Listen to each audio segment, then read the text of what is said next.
আজকে বাপের বাড়ি থেকে একটা কাঁঠাল পাঠিয়েছে আমার মা। গাছে অনেক কাঁঠাল হয়েছে, তো এঁচোড় অনেকগুলো খাওয়া হয়েছে। এঁচোড় তো আমি মোটামুটি দেখিয়েছি, আমার বাপের বাড়ি থেকে এনেছিলাম।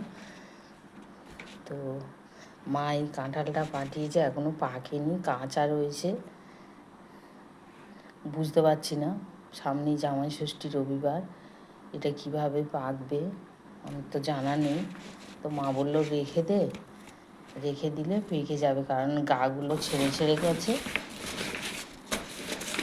তো আর কিভাবে পাকানো যায় সেটা তো আমিও তো জানি না, বুঝতেও পারছি না।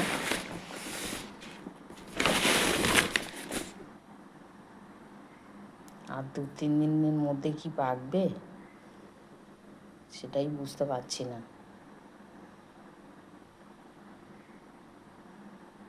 যদি কারোর জানা থাকে তাহলে একটু কমেন্ট করে জানিও, জানালে তাহলে আমার একটু সুবিধা হয় যে কাঁঠালটা কত তাড়াতাড়ি পাকানো যায়। জামাই ষষ্ঠীর দিনে তো আমাদের কাঁঠাল দিতে হয় পাখা, তো সেই জন্যই ভাবছি যে পাকলে এটা ভালো হতো। তাহলে কাঁঠাল হিসেবে তো সব বাড়িতেই মোটামুটি জামাই ষষ্ঠীর দিন বাটাতে সাজানো হয় কাঁঠালের কোয়া।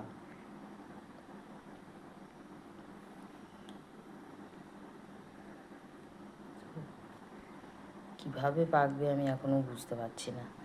যে কাঁচা রয়েছে, এখন যে বৃষ্টি হচ্ছে এটা এই সময় পেকে যায়, প্রতি বছরই পেকে যায়, কোনো কিছু করতে হয় না, গাছেই পেকে যায়। কিন্তু এবছর এই যে তাড়াতাড়ি বৃষ্টিটা আরম্ভ হয়ে গেছে, একটু ঠান্ডা ভাব রয়েছে, সেই জন্য এটা পাকেনি, না হলে এরকম সময় পেকে যায় গাছের মধ্যেই।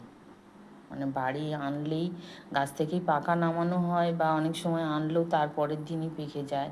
কিন্তু এখন দেখে যা মনে হচ্ছে এখনও 2-4 দিন রাখলে পাকবে, কিন্তু ষষ্ঠীর মধ্যে হয়তো নাও পাকতে পারে, তখন একটা অসুবিধা হয়ে যাবে। তো যদি কোনোভাবে পাকানো যায় সেটাই বুঝতে পারছি না, কিভাবে পাকানো যাবে।